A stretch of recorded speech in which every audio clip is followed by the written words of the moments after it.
বিকেলের নাস্তায় এরকম একটা খাবার হলে কিন্তু মন্দ হয় না। অনেকেই বলতে পারেন, আপু এইটা কি নাস্তা হয়? এটা তো রাতের ডিনারও হতে পারে।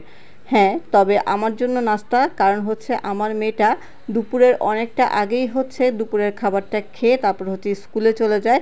তো ওর তো অনেক ক্ষুধা লাগে, তো একটু সন্ধ্যার সময় ভারী নাস্তা তার খেতে ইচ্ছা করে, তো সেই জন্য হচ্ছে আজকে করে দেওয়া। খুব অল্প উপকরণে হচ্ছে আজকের নাস্তাটা করব।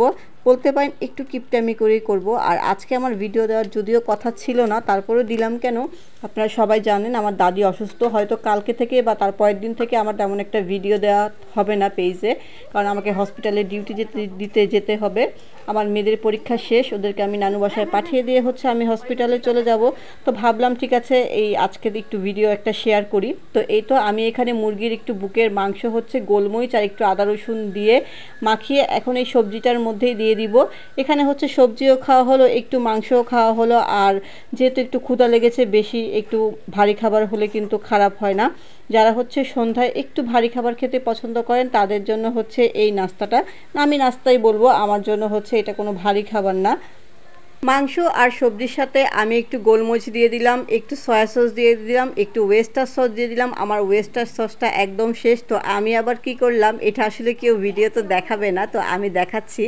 আমি হচ্ছে একটু পানি দিয়ে এটাকে ভালো করে ধুয়ে তারপর হচ্ছে দিয়ে দিব, মানে যতটুকু এটার ভিতরে থাকে সবটাই হচ্ছে নেয়ার চেষ্টা করব।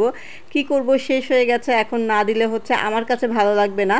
যেহেতু আমি একটু এইসব ধরনের চাইনিজ খাবারগুলোতে একটু দেই ওয়েস্টার সসটা, তো সেটাই হচ্ছে দিলাম। আর আমি একটু সসও দিয়ে নিব, একটু পরেই দিয়ে দিব, সেটা হচ্ছে স্কিপ হয়ে গেছে, তো বলে দিলাম। আমি একটু হচ্ছে টমেটো সসও দিয়ে দিব। তো এখন হচ্ছে একটা ডিম দিয়ে দিব। দেখেন সন্ধ্যার নাস্তায় এখানে একটু চিকেন থাকছে, এখানে একটু সবজি থাকছে, এখানে একটা ডিম থাকছে। তো ভালো উপকরণ দিয়ে হচ্ছে একটা হেলদি খাবার হচ্ছে। যাদের হচ্ছে সন্ধ্যায় ক্ষুধাটা বেশি লাগে তারা আসলে দিতে পারেন বাচ্চাদেরকে। আর আমি 1 চামচের মতো ঘি দিলাম, ঘি না দিলে আসলে এই খাবারটা ভালো লাগবে না।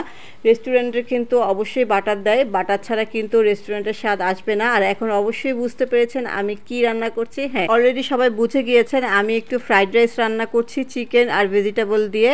তো এখানে হচ্ছে আমি ঘি দিয়েছি যাতে হচ্ছে রেস্টুরেন্টের একটা ফ্লেভার আসে, কারণ ঘি ছাড়া হচ্ছে এটা যতই আমি ভাজা ভাজা করি ওই ফ্লেভারটা কিন্তু আসবে না।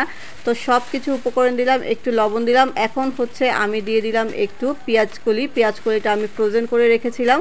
ফ্রোজেন করা পেঁয়াজ কলিটা কিন্তু আগে থেকে নামালে পানি ছেড়ে দিবে, মানে যখন প্রয়োজন ঠিক তখন নামিয়ে সাথে সাথে দিয়েই নাড়াচাড়া দিলেই হচ্ছে একদম মনে হবে যে টাটকা পেঁয়াজ কলি। এটা যে ফ্রোজেন করা বোঝাই যাবে না। আর পেঁয়াজ কলিটা না দিলে কিন্তু ভালো লাগে না রাইসের মধ্যে, এজন্যই কিন্তু ফ্রোজেন করে রাখি।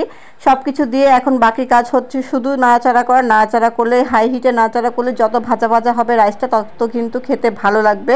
এই ধরনের খাবার কিন্তু খুব বেশি পরিমাণে খাওয়া যায় না, অল্প পরিমাণে খেলেই কিন্তু পেট ভরে যায়। আর সন্ধ্যার নাস্তা হিসেবে আমি মনে করি ভারী নাস্তা হিসেবে এটা যথেষ্ট ভালো। তো আজকে এই পর্যন্তই। সবাই ভালো থাকবেন, সুস্থ থাকবেন। ভালো লাগলে অবশ্যই ছোট্ট একটা কমেন্ট করবেন, আর সবসময় আমাদের পেজে থাকবেন। আল্লাহ হাফেজ।